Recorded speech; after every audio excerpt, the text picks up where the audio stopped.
Good morning. When I last visited you, it was to tell you about some product that I was working with. Well, today I'm kind of experimenting to see if I can record while I'm doing something else on another browser, because I'm working and I have to do that anyway. So today's subject, oh, by the way, it's like 8:35 in the morning. If you remember right, I was last talking to you at 1:30 in the morning. I didn't go to bed till after 2. And it's delicious. It's tea. So anyway, so I'm a little tired today, but this is the price I pay when I want to stay up really late, and then I work every morning for 4 hours from 8 to 12. I'm self-employed. That's the only way I'm going to make any money right now, especially with all my various health issues, which I'm fighting tooth and nail. So that's kind of what my subject is today. I want to tell you, some of the things that I'm working with, some of the things that are for or against me, because sometimes my various disorders and problems work for me, and sometimes they work against me. Well, the first thing that I have that can work against me or for me is bipolar 2. I make it no secret because I bounce around like a ping pong ball sometimes. It's interesting. There's some good videos on YouTube that talk about bipolar, and they're actually very good. They explain what it's like to be a bipolar person. When you're in a manic stage, you could be really, really happy, or you could just be enraged about something, which is probably what that one video was, me having a manic moment. Totally enraged over something that was frustrating me, so I raged. And as you noticed, that some of the things I said there were kind of out of proportion and a little crazy, but that's pretty typical for me when I'm in an angry moment. I worry sometimes when I'm in those angry moments, afterwards, that I might need to start thinking about getting back on medication, because I haven't been on medication for a couple of years, 2-3 years maybe, because mostly I can pretty much manage it. But I still worry sometimes that I might need the medication. I think I'm doing okay though for now. Everybody's allowed some raging here and there about something. We're all human. I'm doing pretty well for most things when it comes to managing my disease. I was having some issues with money, which is one of the problems with having bipolar. When you're in a manic stage, you can very easily buy things when you don't have the money for them. It's part of the impulse control. Part of the reason why I went off the medication was actually making my impulse control even worse. I had none, absolutely none. I was doing stupid things like binge drinking and drinking to the point of blacking out, which is why I pretty much quit the medication, because the medication wasn't doing me any good. It was actually causing me more problems. What else?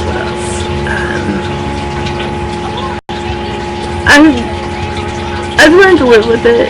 I've learned that, when I'm really, really, really depressed, that most of the time I'm probably not going to get a lot done. And being really depressed is part of it. You just kind of take it in stride. What I usually do when I'm really, really depressed is I find do something that, I know will make me happy. Or I'll do something that I know will help me get back into the productivity mode, or I'll just do at least one thing a day to make myself feel more accomplished, which eventually helps me gain a better mood.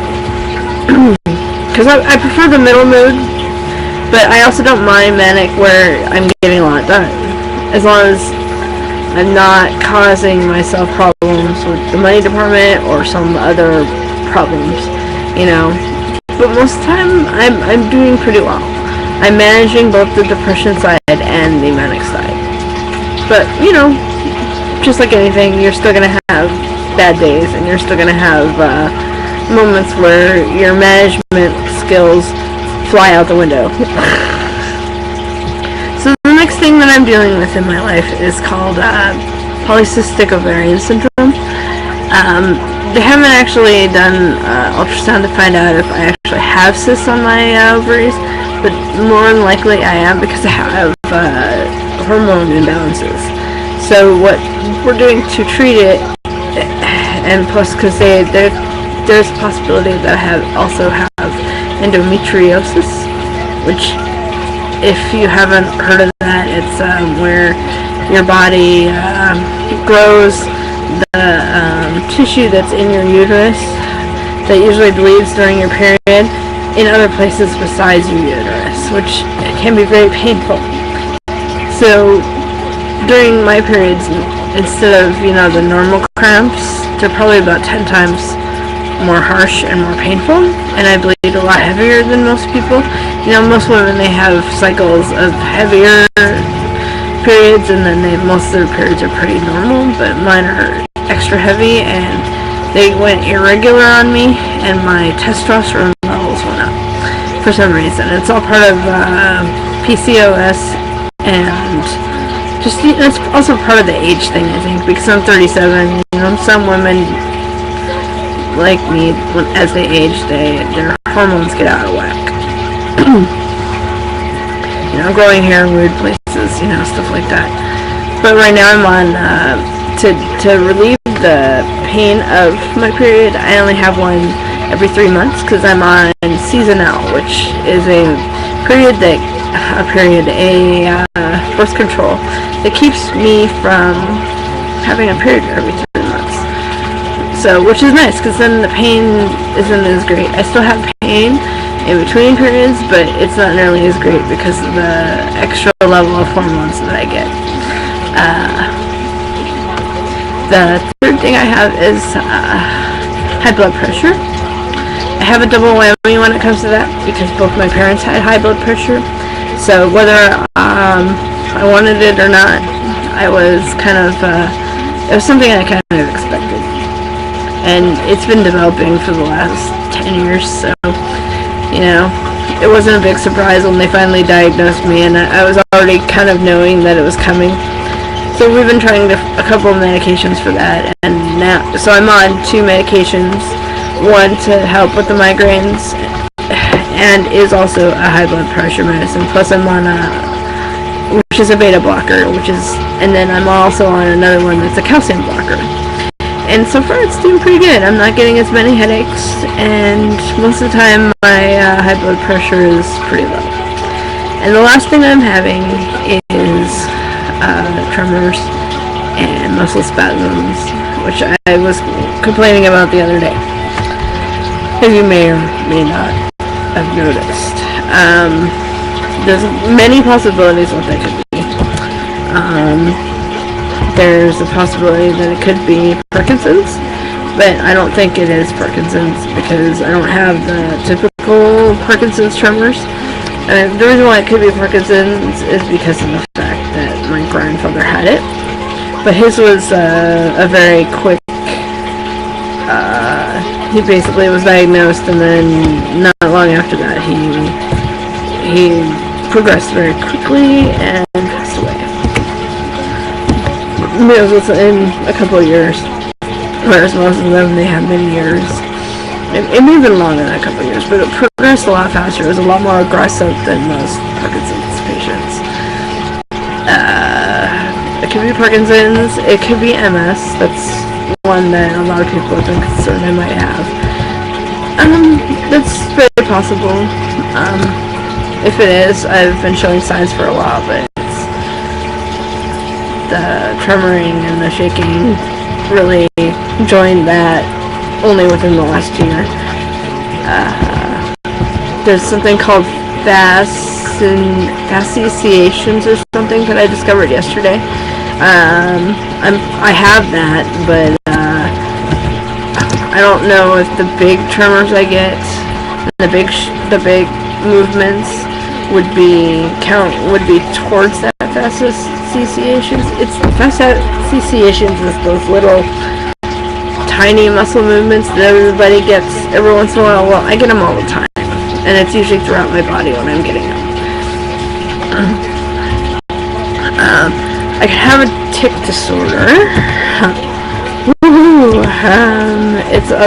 The tic disorder is a lot like, it's in the same family as Tourette's syndrome, only I'm on the opposite spectrum from someone who typically would have Tourette's, because it's just motor function. It's not my speech. I'm not just randomly saying stuff out of the clear blue.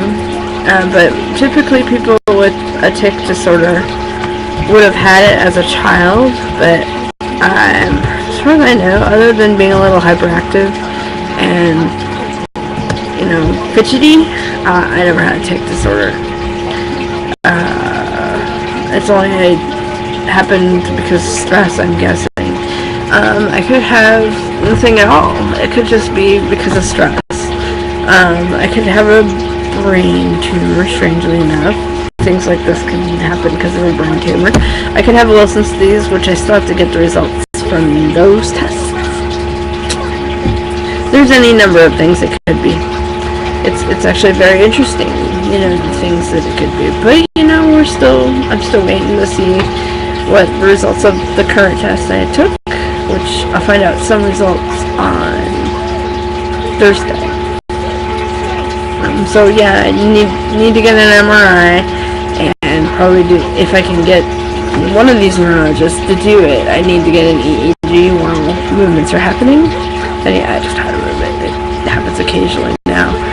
Unlike those 3 days before I went to the ER and it wouldn't stop. I'm still having movements, and sometimes my legs are dancing. It's mostly with my arms lately, though, which I'm not sure I understand that, and sometimes my neck. I sometimes get things that hit my head back, which is frustrating, but it's part of life. I'm used to it now. Anyway, those are my main issues. That's what I'm dealing with, and some days are when everything is working together to be as obnoxious as possible. I am such a cranky person. But this is what I'm going through.